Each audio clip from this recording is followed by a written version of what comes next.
Sampurasun, saudaraku dari Sabang sampai Merauke. Salam Rahayu untuk semuanya. Baiklah, kali ini kita akan membahas tentang sejarah ajaran Siliwangi. Siliwangi, kalau dari Galuh itu kan banyak ya, keturunan-keturunan dari Siliwangi, dari Galuh sampai Banten ya.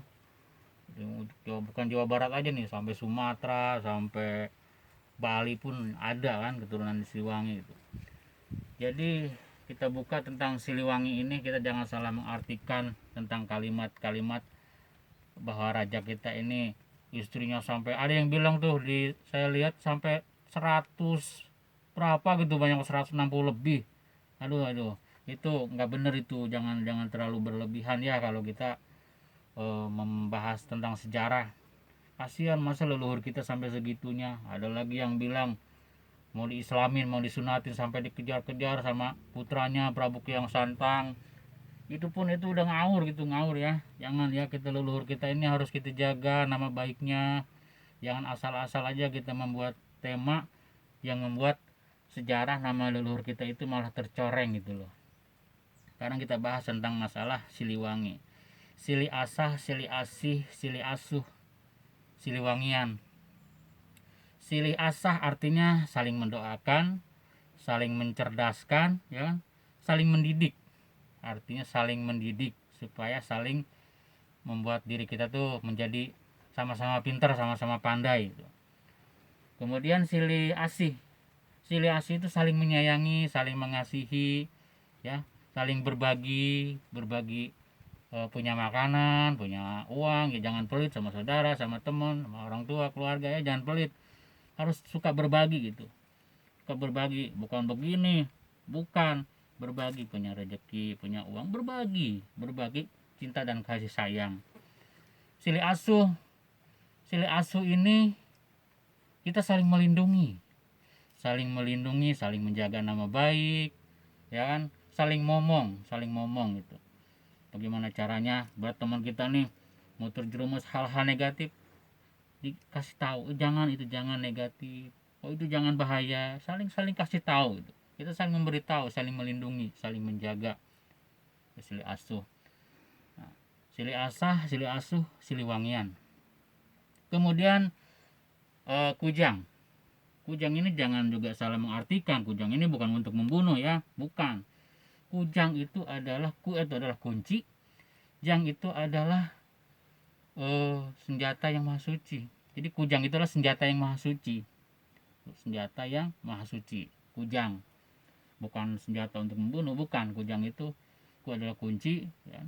Jang itu adalah yang maha suci. Jadi kujang itu adalah senjata kunci yang maha suci, senjata kunci yang maha suci. Kemudian macan Siliwangi, kan Siliwangi itu selalu dikaitkan dengan macan ya. Ada 3 macan nih, macan hitam, macan belang, macan putih. Juga macan juga bukannya orang itu harus mengaung gitu, bukan. Kalau itu ilmu hodam macan Siliwangi gitu. Tapi kalau ajarannya tentang makna macan hitam. Macan hitam ini kalau kita kategorikan tentang bayi baru lahir loh. Bayi baru lahir itu belum tahu apa-apa, belum bisa membedakan mana halal, mana haram, ya kan? Dari baru lahir dia belajar duduk belajar berdiri, dia belajar ngomong, makan, minum, belajar jalan, ya kan? Dia belum belum bisa membedakan tuh mana perbuatan salah, mana perbuatan baik, belum. Namanya juga anak masih masih kecil kan. Nah, tugas orang tua atau yang udah dewasa yang mengarahkan dan mendidiknya.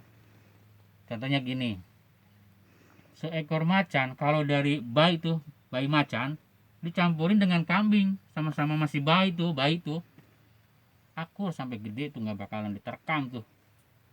diterkam tuh kambing, karena dia disatukannya dari kecil. Begitu juga seorang anak, kita didik, kita arahkan dia kan dengan hal-hal yang baik, maka dewasanya pun akan menjadi orang yang baik. Nah, kemudian macan belang itu diartikan seorang anak remaja itu sudah mulai dewasa, sudah mau belajar tentang arti kehidupan. Salah benar dia udah paham gitu, jalan salah itu seperti itu, jalan benar itu seperti ini. Setelah dia bisa membedakan antara salah dan benar, di situ dia punya pilihan. Kalau dominannya ke hal yang baik, maka dia akan menjadi macan putih. Tapi kalau dominannya ke hal negatif, ya kembali lagi ke hitam lagi gitu. Nah, kemudian setelah dia di situ bisa membedakan antara perbuatan baik dan perbuatan tidak baik, kalau dia ilmu pengetahuan semakin diarahkan ke sesuatu yang lebih baik, maka dia akan menjadi putih. Arti macan putih itu jernih ya, jernih, bening, bersih. Nah, setelah dia bisa membedakan antara salah dan benar, maka dia di situ akan kembali ke sesuatu yang baik. Putih menjadilah macan putih. Macan putih itu menjadi manusia yang arif, adil, dan bijaksana. Ajeg, jejeg, panceg, ya. Tekadnya udah bulat. Nah, marilah saudara-saudaraku semuanya, kita memahami tentang makna-makna ajaran-ajaran leluhur kita. Jangan menyalahartikan tentang arti ajaran leluhur ini. Kita kaji lebih dalam lagi, lebih baik lagi. Kita jaga nama leluhur, alam semesta ini, lingkungan ini, kita jaga, kita rawat. Oke, untuk kali ini dulu yang saya sampaikan. Mohon maaf apabila ada kekurangan dan kehilafannya. Assalamualaikum warahmatullahi wabarakatuh. Sampurasun.